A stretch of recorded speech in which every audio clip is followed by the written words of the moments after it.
Now, dear student, next topic is how to calculate interest on capital and interest on drawings. Now, first is how to calculate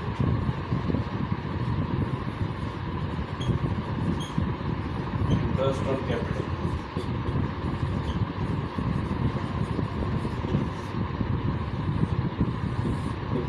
Here we are not discussing legal aspects of the interest on capital or legal provision of the interest on capital. We are only calculating how to calculate. The legal provision of the interest on capital will be discussed separately.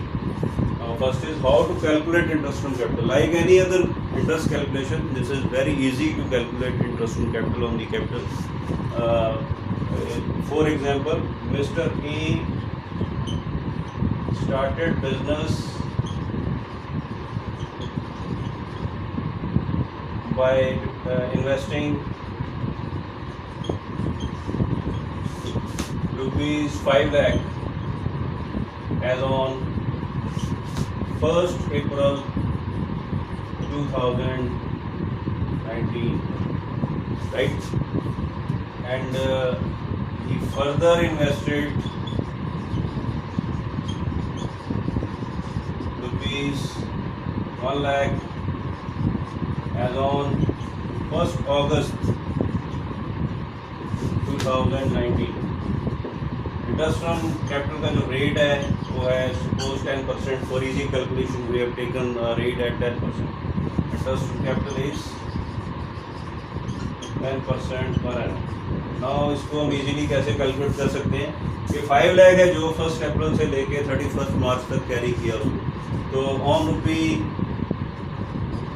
5 lakh interest will be calculated at 10% for full year.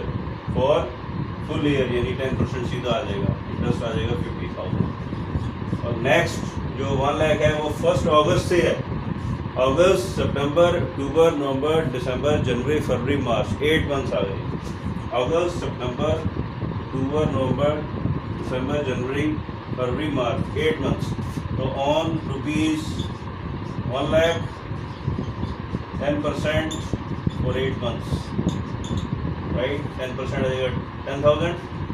Almost 10,000 into 8 by 12, 4 2 4 3 2 by 3rd, almost 66.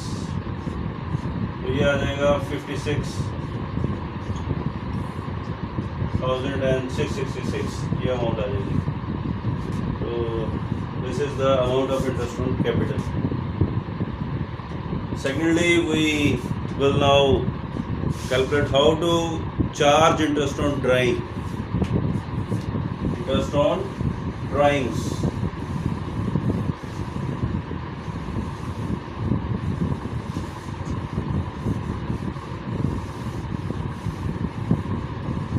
How to calculate interest on drawings.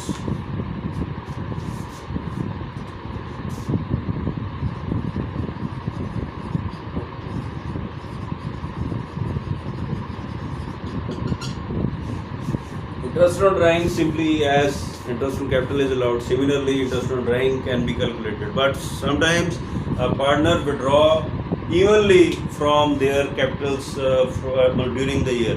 For example, he withdraw a person, Mr. B, withdraws rupees 1,000 per month at the beginning of each month. यानी हर एक month वो 1,000 रुपये withdraw करता है और हर एक महीने withdraw करता है. 12 महीने उसने विड्रॉ किए और 1,000 रुपये पर मंथ विड्रॉ किया. हर एक महीने उसने 1,000 रुपये निकलवाए अपनी फर्म से पर्सनल यूज़ के लिए और 1,000 रुपये per month at the beginning month के पहली तारीख पे उसने निकलवाए.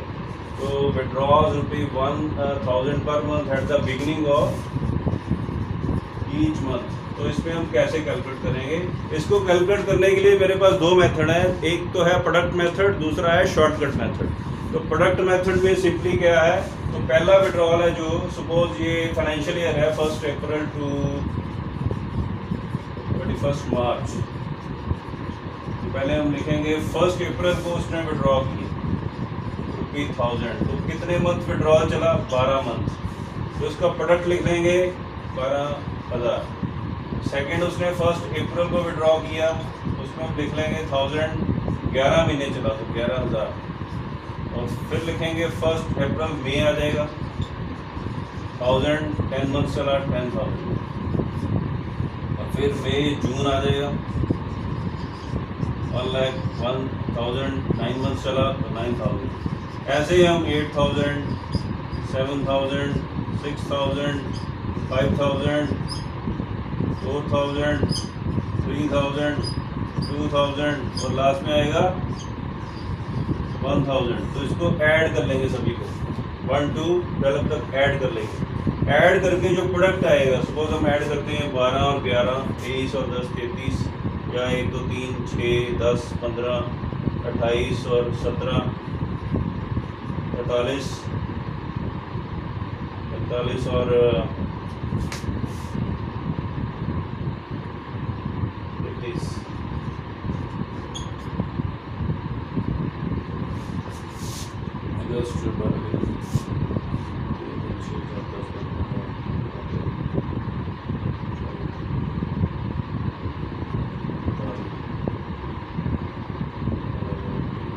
तो ऑलमोस्ट आ गया 78,000। तो इसको हमने यहाँ पे लास्ट में आ जाएगा 1, टोटल कितने आए 12 और लास्ट में 1, तो हमने 78,000 पे 1 मंथ का रेट लगा देना है। 1 मंथ का जो भी रेट है, सपोज 10% है, जो अमाउंट कैलकुलेट करके अमाउंट आ जाएगा। तो अगर हमने शॉर्टकट लगाना है, यहाँ पे आ जाएगा टोटल 1000 ईच मंथ है, तो 12 महीने यहाँ पे आ जाएगा 12,000। तो 12,000 पे 1 महीने का 10% लगा देंगे, दोनों में अमाउंट हमारा सेम आएगा।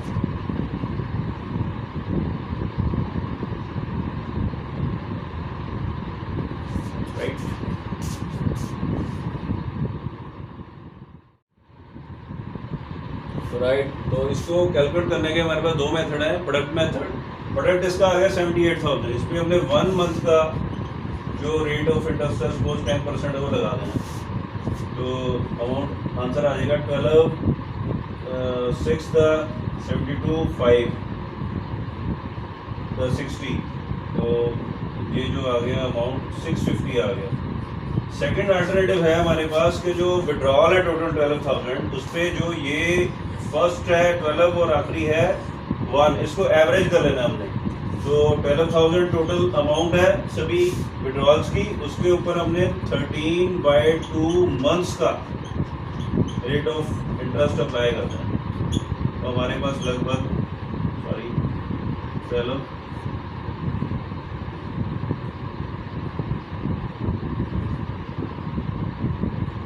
This also amount to 650। तो दोनों मेथड से हमारा आंसर सेम आ जाएगा। This is when a person withdraw ₹1,000 at the beginning of each month. Now we'll calculate he withdraw ₹1,000 at the end of each month. At the end of each month, if we withdraw 1,000 at the end of each month, what will be the calculation at the end of each month? Now 1 month has already elapsed, so he withdraw as on